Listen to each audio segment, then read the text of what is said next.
Quand je dis le mot atome, on pense à quoi?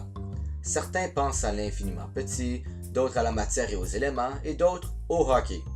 Nous allons aujourd'hui nous pencher davantage sur les deux premiers, parce que le hockey, c'est moins intéressant que la chimie. Un atome, c'est petit. Si petit en fait qu'il est parfois difficile de le comprendre. Et cette petitesse devient un problème quand vient le temps de mesurer précisément une certaine quantité. C'est pourquoi les scientifiques utilisent ce qu'on appelle la mole, ou en anglais the mole, ou encore en français la taupe. Officiellement, une mole se définit par le nombre d'atomes composant 12 grammes de carbone 12, c'est-à-dire environ 6,0224040 fois 10 à la 23, ou plus de 600 000 milliards de milliards. Ce chiffre est ce qu'on appelle la constante d'Avogadro, en l'honneur de Lorenzo Romano Amadeo Carlo Avogadro, Conte di Querna e Cerreto, le scientifique italien qui fut le premier à se servir de ce chiffre. La mole est une unité de mesure utilisée en chimie pour décrire le nombre d'atomes ou de molécules dans une substance. Comme point de repère, les chimistes utilisent le nombre de masse. Une mole d'un élément va peser son nombre de masse en grammes. Par exemple, une mole d'oxygène va peser 16 grammes. Mais c'est avec ces informations que le fun commence, afin de visualiser l'immensité d'une mole. Puisqu'une mole sert à mesurer le poids des atomes, qu'arriverait-il si au lieu de peser un bloc de carbone, on mettait une mole d'atomes de carbone, bout à bout, pour en faire une longue chaîne? Sachant que le carbone a une masse volumique d'environ 2 grammes par centimètre cube, il est possible de calculer le rayon atomique d'un atome de carbone. Un bloc de 12 grammes de carbone à cette densité aurait un volume de 6 cm3, ou 6 fois 10 à la moins 6 mètres cubes. Si on divise ce volume par le nombre d'atomes, soit une mole, on obtient le volume d'un seul atome de carbone, qui est de 9,963 fois 10 à la moins 30 mètres cubes.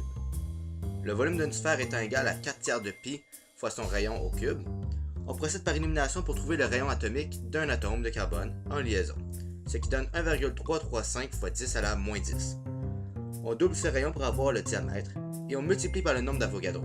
On a ainsi la longueur d'une mole de carbone en une seule longue chaîne, 1,608 fois 10 à la 14 mètres, ce qui est égal à plus de 41 000 fois la distance entre la Terre et la Lune.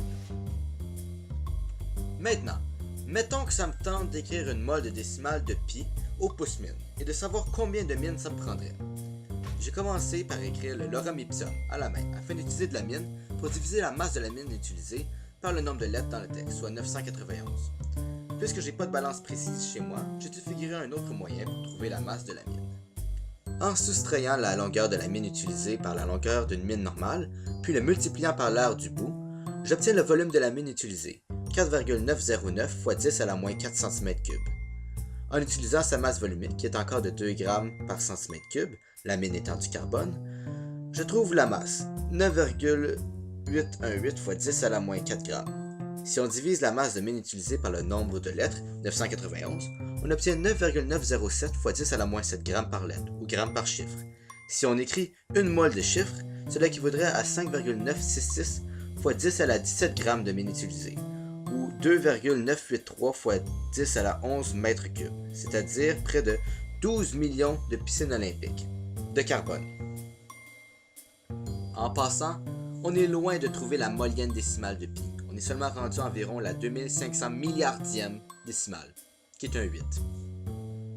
Autre exemple de visualisation, cette fois un peu plus concret. Une mole de canettes de Pepsi vide, donc 6,022 fois 10 à la 23 canettes, empilées une par-dessus l'autre, formerait une tour de 7,53 fois 10 à la 22 mètres, théoriquement. Le problème, c'est qu'une canette ne peut seulement supporter que 100 kg avant de s'écraser sur elle-même. Alors seules les 7575 dernières canettes seraient intactes, toutes les autres seraient écrasées, réduites à environ 12 mm de haut. Ainsi, notre molle de canettes empilée de la Terre serait finalement 7,23 fois 10 à la 21 mètres de haut, ce qui est suffisant pour accomplir la distance entre la Terre et Uranus. Près de 3 milliards de fois, excluant certains facteurs évidents de physique et astrophysique. Finalement, un dernier exemple. Si je prends un avocat et je le coupe en 6,022 fois 10 à la 23 morceaux, qu'est-ce que ça donne? Du guacamole!